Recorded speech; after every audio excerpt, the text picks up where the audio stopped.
If you think a single sentence can define a person, you are already wrong, because in a quiet corner of Manhattan's most exclusive rooftop restaurant, one man was about to judge a woman in less than 5 seconds and lose control of the entire room without even realizing it. The night air outside the glass walls shimmered with city lights, and inside the restaurant everything moved with expensive precision, soft jazz floating above polished tables and the faint sound of crystal glasses touching like whispers of wealth. William Harrington sat at the center table as if the room had been built around him, his tailored suit perfectly aligned with the confidence of a man who had never been corrected in public. Across from him stood Aaliyah Carter, a young waitress with a calm posture, steady hands, and eyes that never seemed rushed even when the world around her demanded speed. She placed a plate gently on the table, careful, deliberate, professional, but something about the moment did not satisfy William, whose gaze sharpened as if searching for flaws rather than service. "You're a bit slow," he said casually, not even looking up from his phone, his tone light but sharp enough for nearby guests to notice. Aaliyah paused for half a second, then responded softly, "I apologize, sir. I want to make sure everything is correct." That should have ended it, but William leaned back slightly, studying her like a problem he didn't respect. "Correct," he repeated with a faint smirk. "People who work in places like this usually understand efficiency. Or at least, they try." A small silence spread across the table, subtle enough that most guests pretended not to hear, but heavy enough to change the temperature of the moment. Aaliyah did not react outwardly. She simply adjusted the glassware and stepped back, her expression composed, unreadable, almost like she had heard worse and survived it without needing validation. That calmness, however, irritated William more than resistance would have.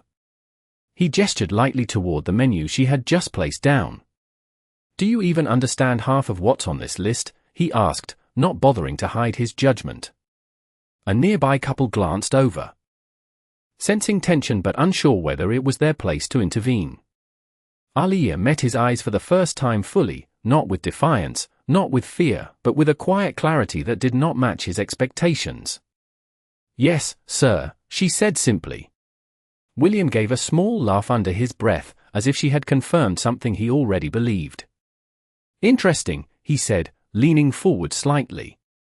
"Most people who say that usually don't." Aaliyah's hands rested calmly at her sides, but something subtle shifted in her posture, not defensive, just present, grounded, as if she had decided this moment did not require urgency, only patience. The restaurant continued around them, unaware that a small psychological line had just been crossed. William tapped the table once, then looked up again. "Tell me," he said, voice lower now, "what do you think makes someone qualified to work in a place like this?" The question hung in the air longer than expected, not because it was complex, but because of the intent behind it. Aaliyah did not answer immediately, and in that silence William assumed he had control of the moment. But what he did not see, what no one at the table yet understood, was that silence was not uncertainty for her, it was calculation, and beneath the calm surface of the woman he had already decided to dismiss, something far deeper was about to surface in a way no one in the room would forget. The silence that followed his question did not feel empty, it felt heavy, as if the air itself was waiting for something to break it, and in that stillness Aaliyah Carter finally moved, not away, not toward him, but just enough to place both hands neatly in front of her, a gesture so controlled it almost felt rehearsed, except there was nothing artificial about the way she breathed or the way her eyes remained steady under pressure. Around them, the restaurant continued its elegant rhythm, forks touching porcelain, soft conversations blending into music, yet their table had become its own isolated world where every second seemed louder than the last. William Harrington noticed the pause and mistook it for hesitation, which only reinforced his quiet certainty that he had already assessed her correctly. "That is what I thought," he said lightly, leaning back again as if the conversation had already concluded in his favor. Aaliyah did not respond immediately. Instead, she turned slightly to adjust a nearby glass that had been placed half an inch off-center, a small correction, almost invisible, but done with such care that it drew the attention of a nearby guest who glanced over without realizing why. William noticed that too, though he chose to ignore it. People who work in service positions often confuse silence with understanding, he continued, his voice calm but edged with superiority. Aaliyah finally spoke, her tone even, respectful, but no longer passive. Silence is not confusion, sir, she said softly. Sometimes it is simply listening. That line landed differently. Not loudly, not dramatically, but precisely, like a small shift in balance that only certain people would recognize. A couple seated nearby stopped mid-conversation, their attention slowly drifting toward the table without them meaning to. William gave a faint smile, one that did not reach his eyes. Listening is valuable, he replied, but it does not replace education. He said the word education as if it was a measurement, something one either possessed or did not, something visible on paper rather than lived through experience. Aliyah met his gaze again, and this time there was something in her expression that had not been there before, not anger, not fear, but clarity, as if she had decided not to shrink for the sake of politeness. "May I ask you something, sir?" she said. William tilted his head slightly, amused by the formality. "Go ahead." "What language do you think understanding is built on?" she asked. The question was simple, but the way she asked it made it feel larger than the moment. William hesitated for a fraction of a second, then gave a small shrug. "English, preferably correct English," he said. A soft exhale of amusement came from someone at a nearby table, but it faded quickly as Aliyah nodded slowly, as if acknowledging the answer without accepting its limitation. "I understand," she said. Then she added, almost casually, "I learned English last." William's expression shifted slightly, the first real sign that he was recalculating the situation. He glanced at her badge, as if it might contain information he had overlooked. "Last," he repeated.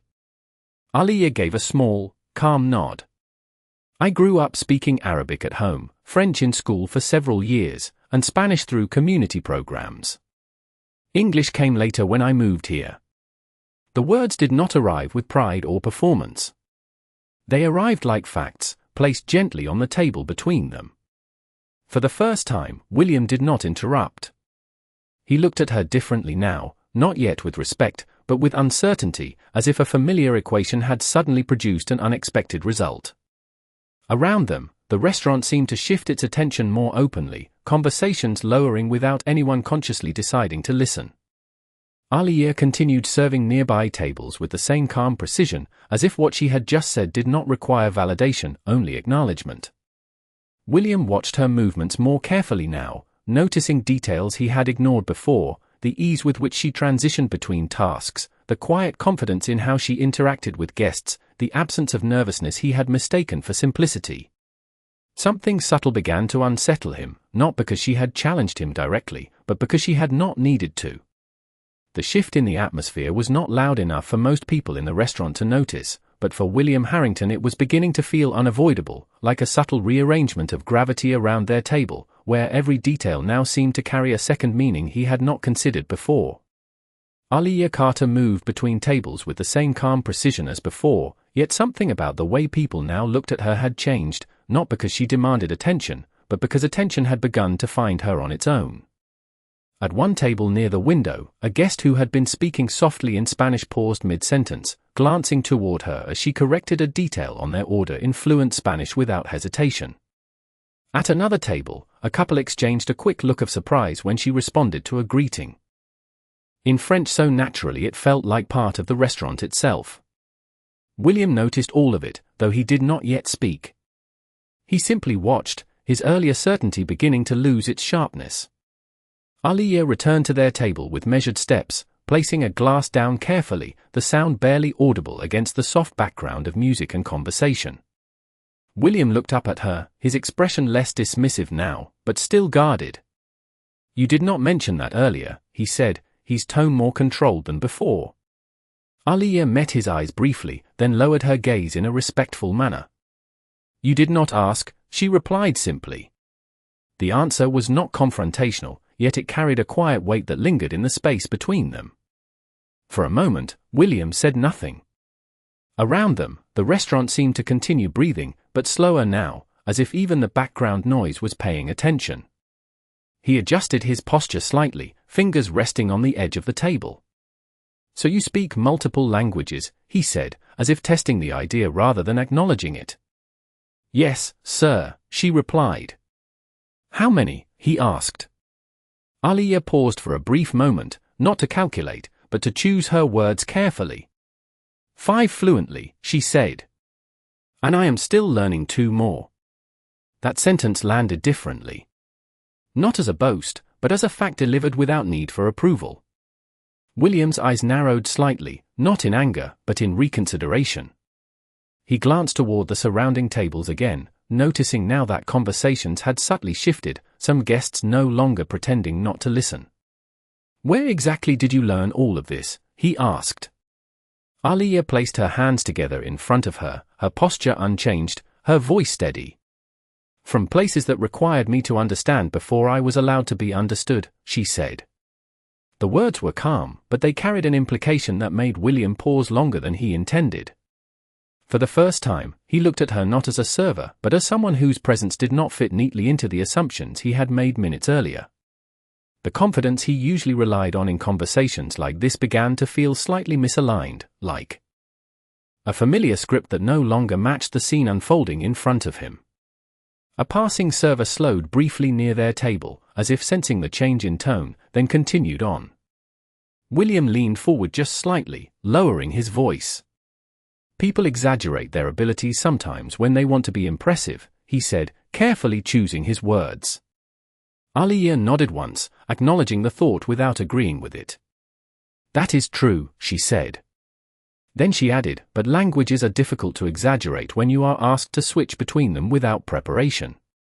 There was no challenge in her voice, only clarity. William studied her for a long moment, his expression now less certain than before. He had expected defensiveness, or discomfort, or at least some visible attempt to prove herself. Instead, he was encountering something quieter, something more stable than he had anticipated. Around them, the restaurant continued its elegant rhythm, but the center of gravity around their table had clearly shifted, not through confrontation, but through the slow erosion of assumptions William had not realized he was relying on. Aliyah adjusted the placement of a glass one final time, then stepped back, ready to continue her work as if nothing significant had changed. But William did not look away from her this time. The silence that followed Aliyah Carter's last statement did not end, it simply evolved, becoming something heavier, more deliberate, as if the space between words at the table had started to carry its own meaning. William Harrington no longer looked at her the way he had at the beginning of the evening, yet he also had not fully decided what he was seeing instead. Around them, the restaurant maintained its elegant rhythm, but the energy at their table had subtly detached itself from everything else, like a conversation that had become too important for its surroundings. William leaned slightly forward, his fingers now resting still on the table, his posture no longer relaxed in the way it had been earlier. You speak as if language is something personal to you, he said, his tone more measured than before, lacking the casual dismissal that had defined his earlier remarks. Aliyah paused for a moment, then answered with calm precision. It is personal, she said. Because it decides whether people hear you, or ignore you. That sentence lingered in the air longer than expected. A nearby guest who had been quietly eating slowed their movements, no longer pretending not to listen. William noticed this, and for the first time that evening, he did not immediately try to regain conversational dominance. Instead, he studied her more carefully, as if recalibrating an internal model he had trusted for too long. And you believe that is the reason you learned so many languages? He asked. Aliyah gently placed a clean napkin at the edge of the table, ensuring it aligned perfectly with the glass beside it, a small detail that reflected a level of attention most people would not consciously register but would somehow feel. I learned because I was often placed in rooms where people assumed I would not understand them, she said. William's expression tightened slightly, not in anger, but in the discomfort of implication. That is a strong assumption to make about rooms you worked in, he said. Aliyah met his gaze for a brief moment, then lowered it respectfully again. It was not an assumption I made, she replied. It was something I experienced. The words were not delivered with emotion, but they carried weight precisely because of that restraint. William leaned back slightly, exhaling through his nose, a gesture that suggested both skepticism and the beginning of doubt. The restaurant's ambient sound continued, but the psychological distance between the table and everything else had grown even larger. He glanced briefly toward the surrounding guests again, noticing how several of them were no longer fully engaged in their own conversations. It was not obvious attention, but it was consistent enough to register. "You are very composed," William said after a pause, his voice quieter now. Aliyah responded without hesitation. "Composure is not the same as comfort," she said. That distinction created another pause. William looked down at the table for a moment, as if reconsidering the structure of the conversation itself. When he spoke again, his tone had shifted slightly, less directive, more inquisitive. "Most people would have reacted differently earlier," he said. "When I made my initial comment." Aliyah did not react defensively. Instead, she answered with the same steady tone. "Most people react to protect how they are perceived," she said. "I react to understand whether it is worth responding at all." That statement introduced a new kind of silence, not tense, but reflective. William's eyes narrowed slightly, not in suspicion now, but in analysis. The confidence that had anchored his presence earlier in the evening no longer functioned in the same way. Something about Aliyah's consistency was disrupting his assumptions without confrontation, and that was unfamiliar to him. He shifted his gaze briefly toward the far end of the restaurant, where a group of international guests had begun to arrive, their conversation blending multiple languages at once. For a moment, the ambient sound created a layered complexity that filled the space around them. When Aliyah moved slightly to assist another table, she transitioned effortlessly into a different language, responding to a request with ease and accuracy, then returning to their table as if the switch required no conscious effort at all. William watched this carefully, no longer dismissing it as coincidence or memorization. He was beginning to recognize a pattern that did not align with his earlier judgment. When she returned, he did not speak immediately. Instead, he observed her quietly, as if waiting for an inconsistency that never arrived. Aliyah stood calmly, hands relaxed, posture unchanged, as if fully aware that she no longer needed to prove anything, only to continue existing as she already was. And for the first time since he had sat down, William Harrington did not have an immediate response prepared. The moment of uncertainty at the table did not last long enough to be visible to anyone else, but for William Harrington it stretched in a way that felt unfamiliar, as if the structure of his certainty had developed small cracks that were not yet visible from the outside but were impossible to ignore once noticed. Aliyah Carter stood calmly beside the table, waiting for the next instruction with the same composed professionalism she had shown since the beginning of the evening, yet the dynamic between them had shifted in a way neither of them acknowledged directly. William glanced briefly toward the entrance of the restaurant where a small group of international guests had just been seated at a large corner table. Their arrival changed the atmosphere slightly, introducing multiple languages into the ambient sound of the room, creating layers of conversation that overlapped in French, Spanish, and Mandarin. William noticed them, and something in his expression shifted, subtle but intentional, as if an idea had formed. He turned back toward Aliyah.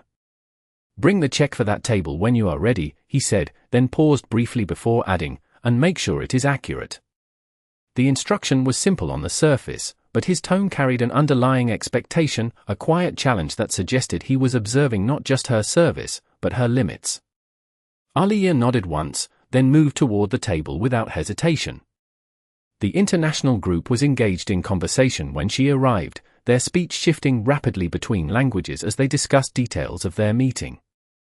Aliyah approached with steady confidence, placing herself respectfully at the edge of the table, then began speaking in fluent Spanish, confirming their order with precise detail. One of the guests looked up, slightly surprised, then responded quickly in Spanish, to which she replied without delay, maintaining the natural rhythm of the exchange. William observed from a distance, his attention now fully focused. He did not interrupt, he did not approach, but he watched carefully as the interaction continued. The conversation at the table shifted into French moments later, and Aliyah transitioned seamlessly, adjusting not only her language but her tone, matching the formality of the guests without hesitation. A nearby waiter paused briefly, noticing the exchange, while other guests in the vicinity began to take subtle interest. When Mandarin was introduced into the conversation, by one of the guests confirming a detail with a colleague, Aliyah responded again, maintaining clarity and composure, ensuring that every confirmation was understood without confusion. William's expression tightened slightly. What he was witnessing no longer fit into the category of coincidence or memorized phrases. It was structured, consistent, and fluid in a way that required not just knowledge, but active control and comprehension. As Aliyah concluded the interaction and returned with the finalized order, she handed it to the appropriate staff member before making her way back to William's table. The walk felt different now, not because she had changed, but because the perception of her had. When she arrived, William did not speak immediately. He looked at her for a few seconds longer than before, as if searching for something he expected to find missing. "That table speaks at least 3 languages fluently," he said finally, his voice lower now, more controlled than earlier. Aliyah nodded politely. "Yes, sir," she replied. William studied her again, his gaze no longer dismissive, but analytical. "And you kept up with all of them without hesitation," he added. "Yes, sir," she repeated calmly. There was no pride in her voice, no attempt to elevate the moment, only acknowledgement of what had already occurred. William leaned slightly forward again, his hands now resting more deliberately on the table. "People usually specialize in one language when they are that comfortable," he said, more to himself than to her. Aliyah responded after a brief pause.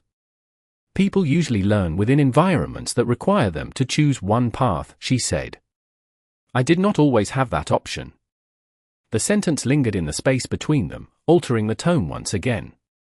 William looked away briefly toward the city skyline visible through the glass walls of the restaurant, as if recalibrating his understanding of what he had assumed earlier.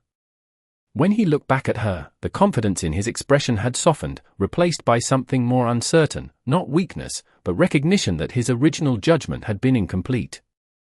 Around them, the restaurant continued its quiet elegance, but the focus at their table had become something far more complex than either of them had anticipated. The shift in attention around the table did not settle back into normalcy, instead it deepened, becoming something more structured, as if every new piece of information introduced into the conversation was slowly reshaping the way William Harrington perceived the person sitting across from him. Aliyah Carter remained composed, her posture unchanged, her presence steady, yet the dynamic between them had evolved into something neither of them could ignore anymore. The restaurant continued its soft orchestration of sound and light, with the distant clinking of glassware and low conversations blending into a seamless background, but at their table, silence had become more meaningful than speech. William looked at her for a long moment before speaking again. "You mentioned environments where you had to adapt quickly," he said slowly, his tone no longer dismissive, but carefully measured. Aliyah nodded once, waiting without interruption. William continued, "That does not usually produce the kind of fluency I just observed." There was no accusation in his voice now, only analysis, as if he was revisiting conclusions he had previously considered final. Aliyah responded calmly, her hands resting lightly near the edge of the table. "Adaptation is not always a choice," she said. "Sometimes it is the only way to stay included in the conversation." That sentence landed differently than the earlier ones. William did not respond immediately. Instead, he looked briefly toward the restaurant floor, noticing how staff and guests alike were still subtly aware of Aliyah's presence, even when they tried not to be. The international guests she had assisted earlier were still engaged in conversation, occasionally glancing in her direction with visible appreciation, which did not go unnoticed by him. He leaned back slightly, his expression tightening in thought rather than judgment. "You make it sound like observation was a necessity," he said finally. Aliyah nodded gently. "In some cases, yes," she replied. William paused again, then asked, "And where did that necessity begin for you?" The question was not delivered with the same arrogance as before. It was quieter, more curious, as if something in him had shifted from evaluation to inquiry. Aliyah looked down briefly at the table, then back up, maintaining her calm tone. "It began when I realized people often decide who you are before you have the chance to speak for yourself," she said. The words created a stillness that extended beyond their table. Nearby guests, who had been trying to appear indifferent, now fully registered the change in tone. William exhaled slowly, as if absorbing something heavier than expected. For the first time since the conversation began, he did not immediately follow with a counterpoint or clarification. Instead, he studied her more carefully, not as a worker in his periphery, but as someone whose presence no longer fit the category he had assigned earlier in the evening. A brief pause followed, during which the ambient sound of the restaurant seemed to return slightly, though it never fully reclaimed the space between them. William finally spoke again, his voice lower than before. "You carry yourself differently from what I expected," he said. Aliyah responded with simple clarity. "Expectations are often built before understanding," she said. William nodded slightly, acknowledging the point without confirming agreement. His attention shifted briefly to the table setting, then back to her. The earlier confidence he had carried into the evening was no longer present in the same form. It had not disappeared entirely, but it had been interrupted, fragmented by inconsistencies he could no longer ignore. Around them, the restaurant maintained its polished atmosphere, yet the focus of attention had gradually shifted without announcement. Aliyah remained still, professional, and composed, yet everything about the interaction suggested that the assumptions made at the beginning of the night no longer held the same structure. William looked at her once more, and this time he did not immediately speak. The atmosphere at the table had reached a point where silence no longer felt like absence of sound, but rather like a structured pause between two perspectives that were slowly, almost reluctantly, beginning to acknowledge each other. William Harrington sat with a posture that was still composed, yet noticeably less certain than before, as if each new detail he had learned about Aliyah Carter was forcing him to reassess conclusions he had believed were already settled.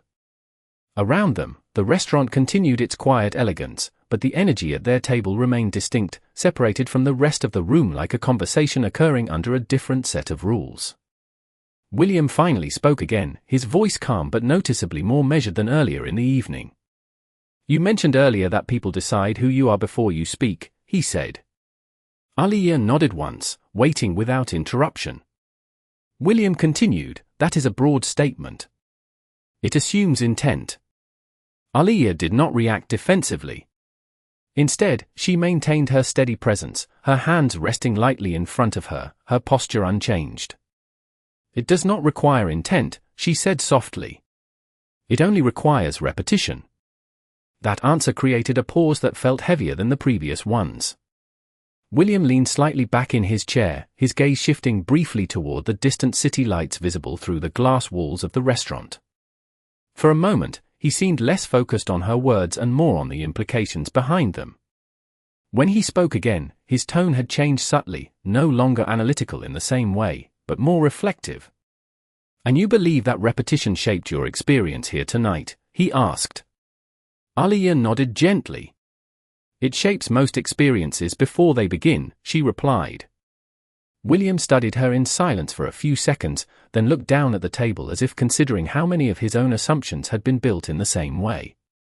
The restaurant's ambient sound continued around them, but it felt more distant now, as though the space between their conversation and the rest of the room had widened further.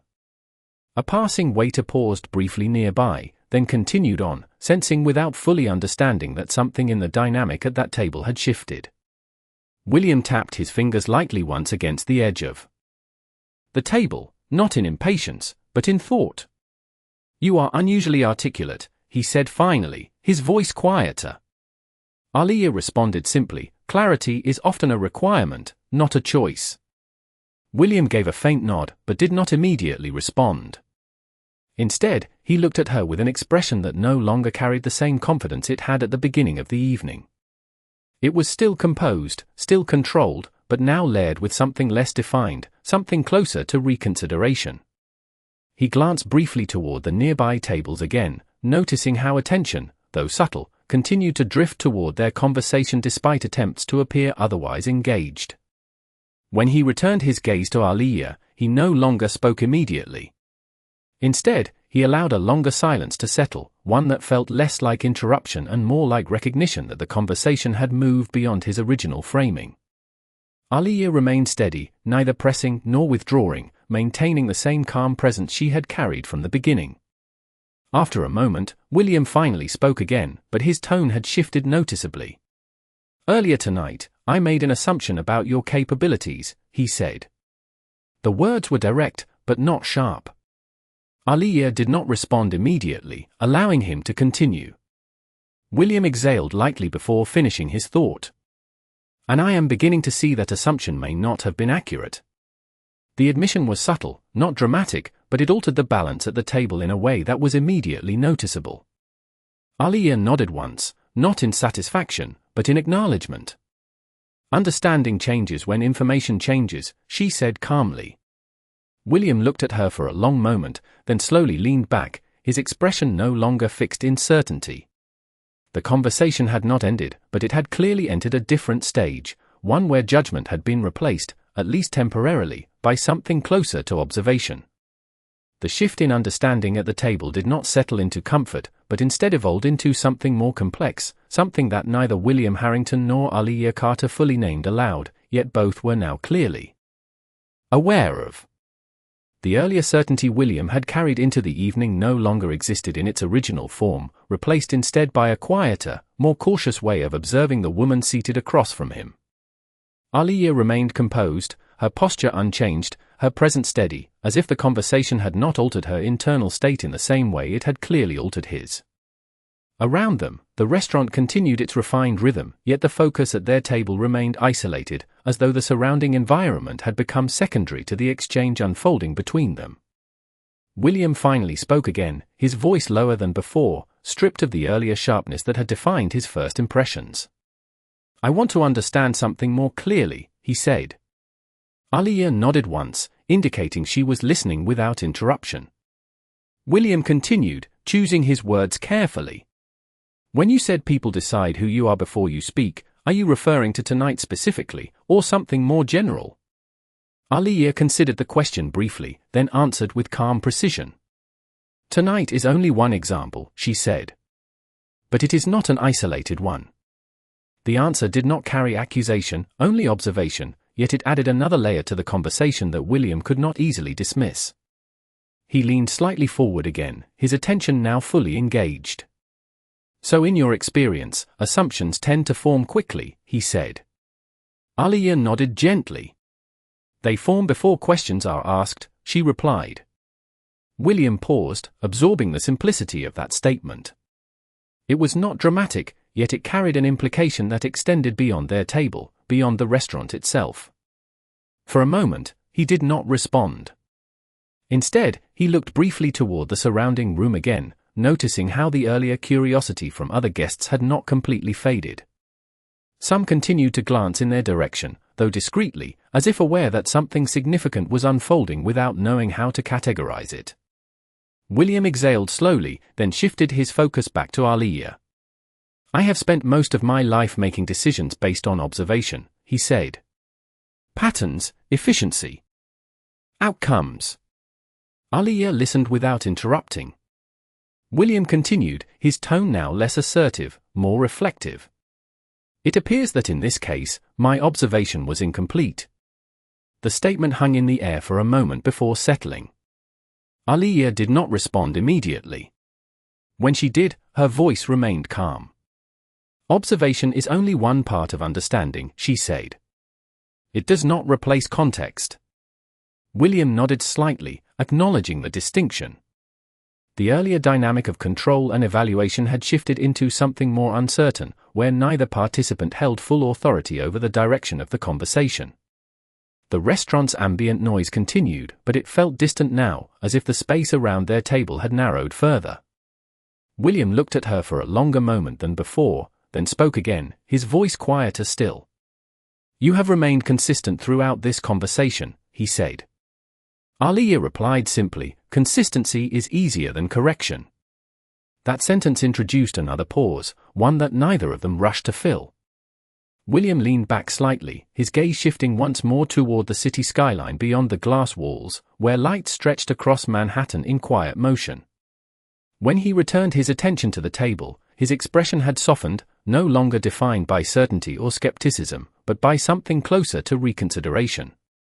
Earlier this evening, he said slowly, I assumed I understood your position without asking the right questions. Aliyah did not react outwardly, but she remained attentive. William continued, his voice measured. That assumption no longer feels justified. The admission was not dramatic, but it was clear. Aliyah nodded once, acknowledging the shift without amplifying it. Understanding evolves when attention becomes precise, she said. William studied her quietly for a long moment, then finally allowed a brief silence to settle between them, not as avoidance, but as recognition that the conversation had moved beyond its original boundaries. The silence that followed the last exchange at the table did not feel like an ending, but rather like a quiet suspension of judgment, as if both William Harrington and Aliyah Carter were now standing on the edge of a conclusion neither of them was rushing to define. The atmosphere in the restaurant remained unchanged on the surface, elegant and composed, yet the psychological distance between the two had narrowed in a way that made every detail feel more intentional. William sat back slightly, no longer in the posture of evaluation that had defined the beginning of the evening, but in something closer to reflection. His eyes remained on Aliyah, not with skepticism, but with a careful attention that suggested he was no longer measuring her against his assumptions, but re-examining the assumptions themselves. Aliyah stood calmly beside the table, her professional presence unchanged, yet there was a quiet finality in her stillness, as if she had already said everything necessary without needing to add more. William finally spoke, his voice lower than before, stripped of its earlier certainty. "I believe I understand what I misjudged earlier," he said.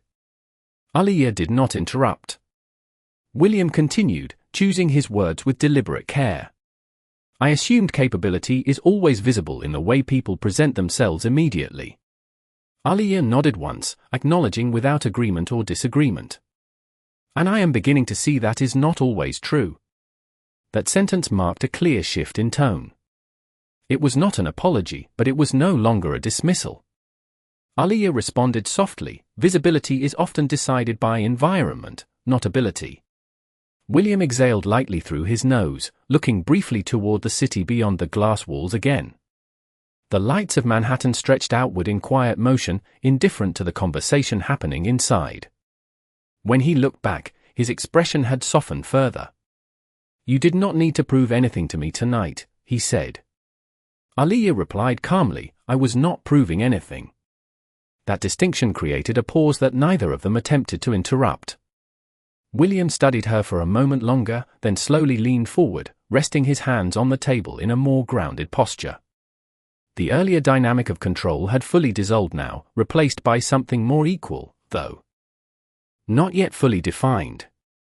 "Then what was happening here?" he asked, not as a challenge, but as a genuine attempt to understand the structure of what he had experienced. Aliyah considered the question briefly, then answered with quiet clarity. "A conversation," she said. William nodded slowly, as if accepting both the simplicity and the depth of that answer. Around them, the restaurant continued its seamless operation, yet the attention that had subtly gathered earlier now began to disperse, as if the moment that had drawn curiosity had resolved itself without spectacle. William remained seated for a few seconds longer, then spoke again, his voice calm and steady. "I will admit something," he said. Aliyah waited. "When this evening began, I categorized you incorrectly," he continued. "And I allowed that categorization to shape how I listened." The statement was precise, not emotional, but it carried weight because of its clarity. Aliyah did not respond immediately. When she did, her tone remained unchanged. "That happens more often than people realize," she said. William gave a small nod, then looked at her directly. "It should not," he replied. The simplicity of that response created a final pause between them, one that felt different from the earlier silences. It was no longer tension, nor evaluation, nor correction. It was recognition. Aliyah adjusted her posture slightly, preparing to continue her responsibilities, but William raised a hand gently, not to stop her, but to acknowledge her presence one last time in that exchange. "Thank you for the clarity," he said. Aliyah nodded once, then stepped away with the same calm precision she had carried throughout the evening. William remained seated for a moment longer, watching her return to her work with steady composure. For the first time that night, he did not attempt to define her through assumption or analysis. Instead, he simply observed without conclusion as the city outside continued to move in quiet certainty, indifferent to how much had shifted within a single table inside the glass walls.